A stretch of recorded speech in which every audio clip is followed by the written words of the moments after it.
नमस्कार, मैं एक और आप देख रहे हैं हंगामा टाइम्स न्यूज। आइए नजर डालते हैं राजधानी की बड़ी खबरों पे। हमारे संवाददाता की एक विशेष रिपोर्ट।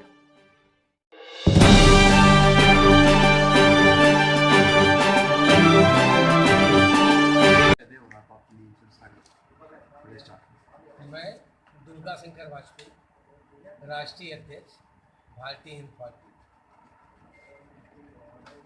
सर, ये जो आपकी भारतीय हिंद पार्टी है, इसकी कब स्थापित हुई है और कितने वर्ष इसको बीत चुके हैं? ये इसका रजिस्ट्रेशन निर्वाचन आयोग में 24 अगस्त 2020 को, अभी जल्दी हुआ है तो एक महीना अभी हम एक महीना के पैदा हुए। अच्छा, मूल रूप से किस तरह के काम करना चाहेगी ये जो पार्टी है आपकी, क्या उद्देश्य लेके चल रही है और आगे आने वाले भविष्य में और क्या क्या ऐसी उम्मीदें हैं जो आपकी पार्टी से जुड़ी? हमारी पार्टी का मुख्य उद्देश्य है कि समाज के अंतिम व्यक्ति तक शिक्षा, सुरक्षा, चिकित्सा और रोजगार मुहैया होनी चाहिए और इसके लिए पूर्ण जिम्मेदार सरकारें हों। भारतीय हिंद पार्टी सरकार में आई और अगर इस उद्देश्य में सम्मिलित नहीं हुई, सफल नहीं हुई, तो मैं अपने आप को फेलियर हूँ। सर, कोई एक स्ट्रैटेजी तैयार की होगी आपने आगे भविष्य में काम करने के लिए कि जिसके तहत आप काम कर सकते हैं, क्योंकि ये जिस बेस पे आप काम कर रहे हैं उससे पहले भी बहुत सी पार्टियाँ आई हैं, बहुत से लोग हैं ऐसे जो ऑलरेडी काम कर रहे हैं, लेकिन जो उसका अगर रिजल्ट देखा जाए तो अभी तक कोई भी खास नहीं है। तो मतलब ऐसी क्या स्ट्रैटेजी आपकी होगी जो दूसरे से आपको अलग करेगी? हमारी सबसे बड़ी स्ट्रेटेजी जो है वो हिंदू समाज को एक सूत्र में जोड़ना है। हिंदू से मतलब सनातनी, सिख, बौद्ध, जैन, इन चारों को मिलाकर हिंदुत्व है और हिंदू समाज को एकजुट करके भारत को हिंदू राष्ट्र बनाना। जैसे कि आपकी पार्टी खुद बता रही है, भारतीय हिंदू पार्टी, जहाँ तक आप सनातन धर्म को लेकर चल रहा है, अल्पसंख्यकों की बात की जाए तो उनकी तरफ आप बिल्कुल भी मतलब आपका रुख नहीं होगा, ये सिर्फ और सिर्फ हिंदुओं के लिए काम किया जाएगा सर? हम आपका ध्यान केंद्रित करना चाहेंगे। शिक्षा की जरूरत तो नहीं भी है ना सर? हम आपका ध्यान केंद्रित करना चाहेंगे जी। कि 1947 के बंटवारे पर आइए।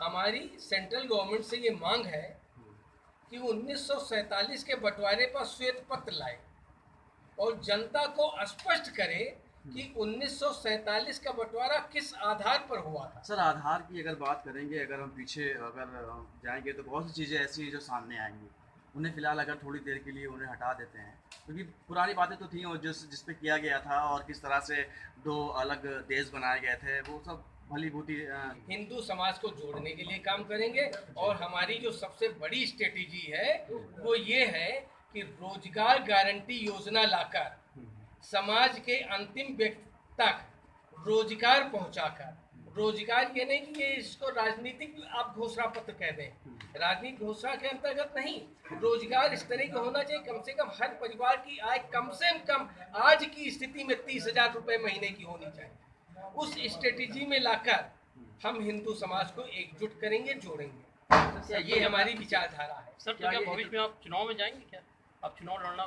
2022 में हम उत्तर प्रदेश की समस्त सीटों पर चुनाव लड़ेंगे और भारतीय हिंद पार्टी का ये विश्वास है।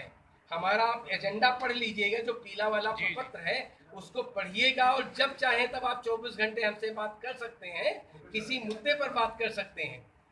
हमारी ये स्ट्रेटेजी है, 2022 में एक अच्छी सरकार आएगी उत्तर प्रदेश में, निश्चित तौर पर आएगी। मोदी सरकार से कोई शिकायत है? सरकार से हमारी बहुत बड़ी शिकायतें हैं। सरकार कहने के नाम पर, कथित नाम पर हिंदुत्ववादी सरकार कहलाती है, हिंदुओं के वोट से बनी हुई सरकार है। जिन अल्पसंख्यकों की बात कर रहे हैं वो सरकार को वोट नहीं दे रहे हैं, लेकिन इसके बावजूद भी सरकार हिंदुत्ववादी, हिंदुओं को हिंदुओं से बांटने का कार्य कर रही है। सरकार की जो आरक्षण की नीति है हम उसका बहुत सख्त विरोध करते हैं, कट सत्य विरोध करते हैं। इस पर मरने मारने वाली स्थिति, यूँ आप समझ लीजिए कि 100% भारतीय हिंद पार्टी आरक्षण की विरोधी है। हम चाहते हैं समरसता आए, समाज के हर अंतिम व्यक्ति तक हमारी समरसता पहुँचे और वो सक्षम हो, वो हमारे बराबर बैठे, वो हमारे साथ बैठ करके दाल रोटी खाए। हम इस चीज़ को चाहते हैं, लेकिन आरक्षण के नाम पर, जातिगत आरक्षण के नाम पर हम समाज को क्या बताइए, एक निचले जाति का आईएएस व्यक्ति को आरक्षण की जरूरत है, निचले व्यक्ति के जात के मंत्री को और नेता को आरक्षण की जरूरत है, डॉक्टर इंजीनियर को आरक्षण की जरूरत है, और गरीब ब्राह्मण को आरक्षण की नहीं जरूरत है। तो आरक्षण चाहिए तो हर गरीब व्यक्ति के लिए चाहिए। अगर ये एक बार आर्थिक आधार पर होता तो हम इसे मानते, लेकिन आरक्षण एक आपको और बता दें, सबसे खराब बात बता दें, माननीय सुप्रीम कोर्ट ने इसे अभी 1 महीने पहले इसे स्वीकार किया है कि जातिगत आरक्षण का लाभ आज 73 सालों में उन पात्र व्यक्तियों तक नहीं पहुंचा है जिनको आरक्षण की आवश्यकता है। तो जब आरक्षण में इतनी बड़ी खामी है तो आरक्षण के हम समर्थक कैसे हो सकते हैं? सर एक आखिरी सवाल से पूछूंगा सर, प्राइवेटाइजेशन की अगर बात करें तो इस समय जो मौजूदा सरकार का है सर, उसके बारे में आपकी क्या राय, कम शब्दों में? क्या चीज? प्राइवेटाइजेशन की बात जो हो रही है, प्राइवेटाइजेशन जो निजीकरण हो रहा है। हम निजीकरण के, भारतीय हिंद पार्टी निजीकरण का 100% विरोधी है। निजीकरण से खाली पूंजीपति सक्षम हो रहा है, हमारा गरीब नहीं सक्षम हो रहा है। दूसरी चीज ये है कि अगर आपको तनख्वाह मिलती है तो किस बात की तनख्वाह मिलती, काम करने के लिए मिलती है। हमारे जनप्रतिनिधियों पर हमारा जनता का बहुत मतलब बड़ी पूंजी उनकी खर्च होती है, और वो जनप्रतिनिधि क्या कर रहे हैं? क्या वो किसी विभाग को संभाल भी नहीं सकते हैं? एक एक विभाग को संभालें। 2022 में आने वाले विधानसभा चुनाव में कितनी सीटों की उम्मीद है कि आप अपने प्रत्याशी उतारेंगे, कितने लगभग? श्रीमान जी, 2022 में मैं 403 सीटों पर अपने प्रत्याशी उतारूंगा। अगर मैं कहीं फ्लॉप रहा कि हम 403 की जगह हम 250 या 300 सीटों पर उतार पाए, तो लास्ट मोमेंट पर हमारा एक प्रतिनिधिमंडल बैठेगा, जो दूसरी पार्टियों के सेकंड लाइन और थर्ड लाइन के लीडर होंगे, उनको हम बुलाकर टिकट देंगे। लेकिन हम 403 सीटों पर चुनाव लड़ेंगे और किसी से समझौता नहीं करेंगे। व्यक्तिगत तौर पे लड़ेंगे, मतलब विलय करने का कोई किसी से कोई आपको? हमारे एजेंडे में है, हमारी पार्टी विलय कर ही नहीं सकती किसी से। Thank you. हम समझौता जरूर कर सकते हैं अपनी हिंदुत्ववादी पार्टियों से या संगठन से, लेकिन हम विलय किसी में नहीं कर सकते। जी सर। मुख्य रूप से मैं स्वास्थ्य के विषय में बताना चाहता हूँ, क्योंकि स्वास्थ्य सेवाएं मैं देख रहा हूँ जो सुचारू रूप से कोविड का जब से कार्यक्रम चल रहा है, आपदा आई हुई है, तब से सरकार और प्राइवेट हॉस्पिटल की मनमानी और डकैतियाँ और जो ये चल रही हैं मनमानी से धड़के से, मैं इस पर चंद शब्द कहना चाहूँगा। क्योंकि मैं देख रहा हूँ कि उत्तर प्रदेश की जो स्वास्थ्य समस्याएँ हैं, पूर्ण रूप से सरकार उसको नहीं ठीक कर पा रही। क्योंकि जब से कोविड की आपदा आई हुई है तो कुछ मनमाने जो प्राइवेट हॉस्पिटल्स हैं, जो बहुत सुचारू रूप से धन से बहुत अधिक हो चुके हैं, जिनकी बहुत बड़ी बड़ी बिल्डिंगें बन चुकी हैं, उनको परमिशन दी गई है सीएमओ के यहाँ से, डीएम साहब के यहाँ से। उनको सिर्फ फ़ोन आता है कि क्या व्यवस्थाएं हैं आपके पास, डीएम उनको रिफ़र कर रहे हैं, सीएमओ रिफ़र कर रहे हैं। प्राइवेट और निचले स्तर का कोई व्यक्ति डायरेक्ट लेके भी नहीं जा पा रहा है। और जो कैजुअलिटियाँ हमारे यहाँ हो रही हैं, क्योंकि अन्य अस्पतालों में सुविधा वेंटिलेटर की नहीं दी गई, तो ये वेंटिलेटर सुविधा इसलिए नहीं दी गई है क्योंकि जो प्राइवेट हॉस्पिटल यहाँ से मनमाने ढंग से धन पहुँच रहा है अधिकारियों। अभी बात करते हैं, क्योंकि सरकार ने नियम बनाया था कि कोविड वालों के लिए जो वेंटिलेटर हो रहा है उसके 12,000 से 18,000 रुपये का रेट फिक्स कर रखा है। जो व्यक्ति वेंटिलेटर पे जाता है उसको 12 से 18,000 रुपये पे करना है, क्योंकि कोविड का तो सुचारू रूप से सभी जान रहे हैं कि कोई मेडिसिन अभी बनी नहीं।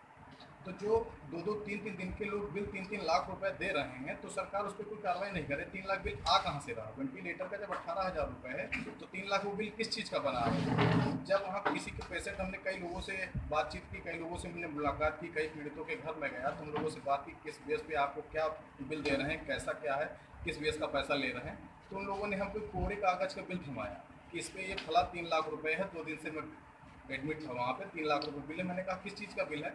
तो उसमें सिर्फ लिखा हुआ है 2 लाख कुछ हज़ार रुपये हॉस्पिटल का है, 80,000 रुपये दवा का है। तो मैंने पूछा दवा कौन सी दे रहे हैं? तो कहले दवा पर्चा बन जाता है उनके यहाँ से, वो लोगों को दे देते हैं बिल की, ये दवा उन लोगों ने लाया।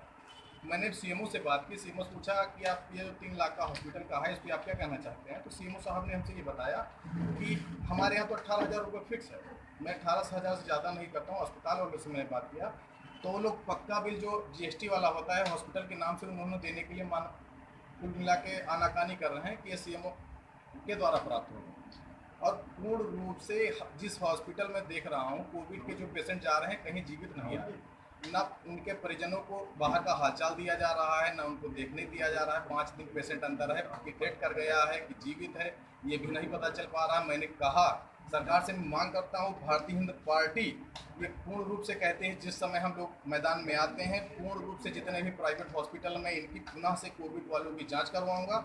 जिनके परिजन जिस पेशेंट को लेके आए हैं जो कैजुअलिटी में ख़त्म हो गया है, उनके घर जाके उनके यहाँ के बिल लेकर के उन हॉस्पिटल को सीज कराने का काम करूँगा। और ये जो सरकार की मनमानी चल रही है कि जो भी हॉस्पिटल हैं जिनको अथॉरिटी दी गई है कोविड वाली और जिनको नहीं दी गई, जिनके यहाँ वेंटिलेटर है, ये किस लिए नहीं दी जा रही है? क्योंकि हर एक हॉस्पिटल शहर में देखा जाए दर्जनों सैकड़ों हॉस्पिटल हैं, अगर एक एक वेंटिलेटर दे दिया जाता तो जो परिजन 100, 150, 50 जो खत्म हो रहे हैं ये खत्म ना हो। बाकी जो चंद बातें हैं हमारी भी माननीय राष्ट्रीय अध्यक्ष जी बताते हैं, जो भी कहना होगा किसी को। कि कार्यक्रम का उद्देश्य क्या है? परिचय से अपने परिचय से बताइए, आज के कार्यक्रम का उद्देश्य क्या था? मेरा नाम ठाकुर राममोहन सिंह सोम, कोई तेज बोलिए। प्रधान महासचिव भारतीय हिंद पार्टी। उद्देश्य मेन उद्देश्य हमारे और शिक्षा, सुरक्षा, चिकित्सा, रोजगार भारतीय हर नागरिक को देना, जो भारतीय नागरिक है, ये हमारा मेन उद्देश्य। निजीकरण को समाप्त करना।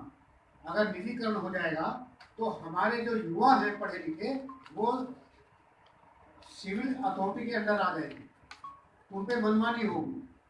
जितनी सरकारी नौकरियां हैं उनमें पेंशन लागू करना। सिविलियन कोई पेंशन नहीं देता है, वो काम कराता है, रात को रात में छोड़ देता है। बुढ़ापे में वो कैसे गुजारा करेगा? नौकरी कर नहीं सकता। तो हमारा उद्देश्य है निजीकरण खत्म करके सरकारी नौकरियां पैदा करना और हर आदमी को सरकारी नौकरी देना, हर नागरिक, ताकि वो बुढ़ापे में अपनी पेंशन से गुजारा कर सके। वैसे भी जो सीनियर सिटीजन है 65 से ऊपर है, उसको हमने 5,000 पर मंथ पेंशन का उद्देश्य भी रखा है। जिस देश में आप पूरी पृथ्वी पे देख लीजिए, जिस देश के अंदर शिक्षित युवा है वो देश विकसित हो चुका है। जापान, जर्मन, चाइना, कोई भी देश नहीं, इन देशों में 100% शिक्षित युवा है, वे सब विकसित हैं। हमारा देश सिर्फ विकासशील में कब से चल रहा है? 47 से। 47 में अगर इसकी स्थिति देखो तो 1 रुपए में $1 आता था। 47 में जब देश आजाद हुआ 1 रुपए का $1 था, और आज मेरे ख्याल से 70 या 75 रुपए का $1 है। तो कितनी अर्थव्यवस्था हमारी गिरी है। और रोजगार हमारे पास रहे नहीं। हर युवा आज रोजगार के लिए लड़ रहा है। शिक्षा, सुरक्षा, चिकित्सा, रोजगार ये सरकार का देने का दायित्व है, क्योंकि सरकार जनता को पालती है। सरकार राजा है और प्रजा, राजा का काम है जनता को सुख सुविधा देना और पालना। इसी तरह सरकार का उद्देश्य है जनता को सुख सुविधा देना और पालना। अब इलाज के लिए दुनिया मर रही है, शिक्षा नहीं है, आरक्षण को बढ़ावा देते हैं। आरक्षण को बढ़ावा देने की आवश्यकता नहीं है। आप हर नागरिक को शिक्षित कर दीजिए, हर नागरिक को रोजगार दे दीजिए, वो आरक्षण के लिए कभी नहीं मांग करेंगे, कभी नहीं मांगेंगे। आरक्षण सिर्फ इसलिए मांगा जाता है कि हमारे नीचे वाले आदमी बोलते हैं, जो गरीब आदमी बोलता है मेरे पास इतना धन नहीं है मैं बच्चे को अच्छे स्कूल में शिक्षा दे सकूँ, ना मेरे पास इतनी रिश्वत है कि बच्चे को अच्छी जगह सर्विस दे सकूँ। तो जब सरकार उसको शिक्षा भी दे देगी और उसकी योग्यता के अनुसार सर्विस भी दे देगी तो आरक्षण की आवश्यकता क्या है? लोअर क्लास का आदमी सब मान जाएगा, लेकिन इसका फायदा कौन उठा रहे? जो IAS, PCS और मंत्री हैं वे आरक्षण लेते हैं। अब मुझे ये बताइए, जो एक मंत्री है उसको आरक्षण की आवश्यकता है क्या?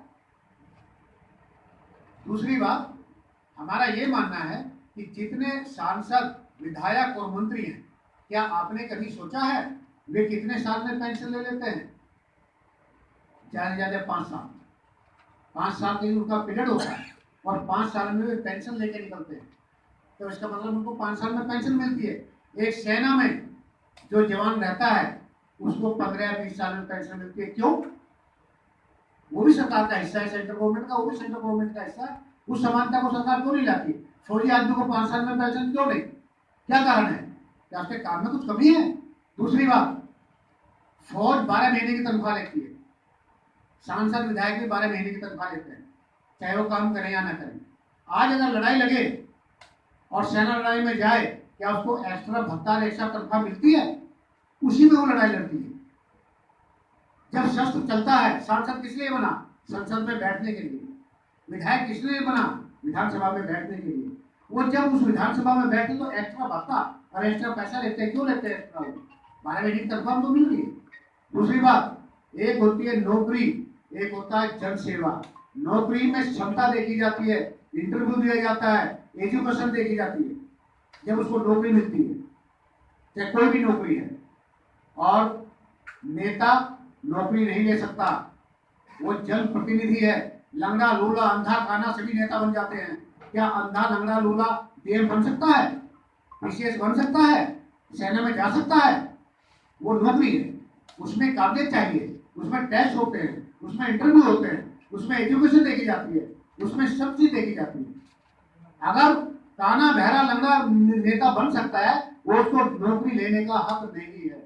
वो जनप्रतिनिधि है, सरकार की तरफ से फ्री खाएगा, फ्री रहेगा, सब कुछ फ्री सेवा मिलेगी, लेकिन उसको पैसा नहीं मिलेगा। ये किसी लोकतंत्र में नहीं है।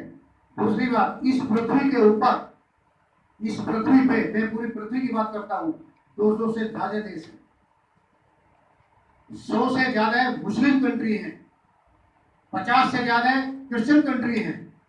क्या आपने कभी सोचा कि हिंदू कंट्री कितने हैं? सिर्फ और सिर्फ हिंदुस्तान, जिसमें हिंदू बसता है, ये भारत नहीं है। जिसको आप और हम बोलते हैं भारत देश, ये भारत नहीं है जहां आप खड़े हो, ये हिंदुस्तान की धरती है। भारत की धरती बांग्लादेश, अफगानिस्तान, पाकिस्तान, बर्मा, तुर्किस्तान